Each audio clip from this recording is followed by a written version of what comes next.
উঠতি বয়সী উচ্চবিত্ত পরিবারের তরুণেরা মেতে উঠেছে ভিনদেশি সংস্কৃতিতে। এ উচ্ছৃঙ্খল সংস্কৃতিতে প্রতিনিয়ত হচ্ছে সামাজিক অবক্ষয়। ডিএনসির বিশেষ অভিযানে গ্রেপ্তার হয়েছে একাধিক উচ্চবিত্ত পরিবারের তরুণ। দীর্ঘদিন ধরে তারা রাজধানীর অভিজাত এলাকায় ডিজে পার্টির আড়ালে এমডিএমএ, কুশ, গাঁজা ও কিটামিন সরবরাহ করে আসছিল।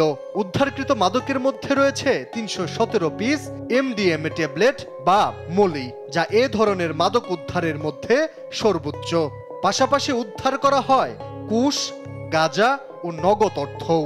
তো এমডিএমএ যেহেতু পার্টি ড্রাগ, আপনারা জানেন পার্টি কারা করে, যাদের প্রচুর টাকা পয়সা রয়েছে মূলত তারাই পার্টি করে। আমাদের দেশে যেখানে মানে ক্যানাবিস বা গাঁজা যারা সেবন করে বা ফেন্সিডিল যারা খায় তারা সাধারণত ওইভাবে পার্টি করতে যায় না, কিন্তু সমাজের পশ এলাকাগুলোতে যখন পার্টিগুলো হয় তখন তারা এমনভাবে অ্যারেঞ্জ করে, এটা একটা মানে ক্যামোফ্লেজ অবস্থায় করে, এবং তখন কিন্তু এই ধরনের ড্রাগগুলো ইউজ করা। মাদকদ্রব্য নিয়ন্ত্রণ অধিদপ্তর জানায়, যুক্তরাজ্য থেকে কুরিয়ার পার্সেলের মাধ্যমে এই পার্টি ড্রাগ দেশে আনা হয়। পরে তা ডিজে পার্টি এবং উচ্চবিত্ত সমাজে ছড়িয়ে দেওয়া হতো।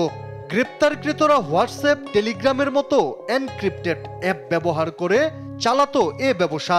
এটা অপরিচিত একটা ড্রাগ ছিল আমাদের এখানে, যেহেতু 19 সালে একবার উদ্ধার করা হয়েছে, তারপরে অনেক দিন পরে আবার আমরা এটা ট্রেল করে ধরতে পারলাম। সেই আগের অভিজ্ঞতাটা এবার আমাদের কাজে লেগেছে। আপনাদের মাধ্যমে আমরা চাচ্ছি যে এই বিষয়গুলো সম্বন্ধে যেন মানুষ সচেতন থাকে। ডিজে পার্টির আড়ালে তরুণদের এমন অপরাধে জড়িয়ে পড়া বড় ধরনের সামাজিক অবক্ষয় বলছেন আইন প্রয়োগকারী সংস্থা। এই সংকট মোকাবিলায় পারিবারিক নজরদারিতে গুরুত্ব দিচ্ছেন তারা। আলী আক্কাস, আকাশ, দেশ টিভি, ঢাকা।